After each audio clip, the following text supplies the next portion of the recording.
Proporcionar oportunidades de empleo a personas con discapacidad intelectual a través de la formación y una mayor integración en la sociedad y calidad de vida. Ese es el objetivo del programa Imprescindibles que Fundación SESE ha presentado a diversas empresas en la Cámara de Comercio de Zaragoza. Durante el encuentro se ha resaltado la importancia de adecuar la formación a las posibilidades laborales que las empresas pueden ofrecer a este colectivo. Son una formación de unos 3 meses que les preparan, luego posteriormente se insertan en las empresas que estén interesadas en la inserción durante más o menos un año, y además tienen el acompañamiento de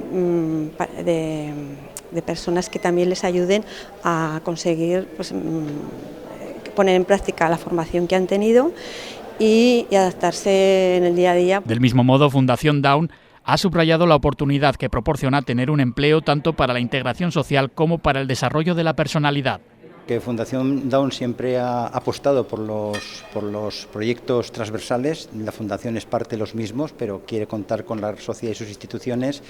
Y desde luego el gran reto de la Fundación es, a través de la autonomía, tratar de que el mayor número de chicos y chicas se conviertan en personas independientes, e indiscutiblemente el empleo es la vía para conseguirlo. Les da autonomía, les da medios económicos y les da la posibilidad de relacionarse con la gente. Igualmente se ha insistido en la necesidad de establecer alianzas para favorecer la integración laboral de las personas que tienen más dificultades para ello. Para nosotros es fundamental fomentar la formación para poder lograr la inserción laboral de las personas discapacitadas, y de hecho el compromiso del Gobierno de Aragón es patente siempre a nivel presupuestario, con los centros especiales de empleo, con las convocatorias que sacamos para favorecer el tránsito entre el empleo protegido y el empleo ordinario. Fundación SESE presentará próximamente un nuevo espacio formativo situado en las instalaciones del Grupo Logístico en el Polígono Plaza.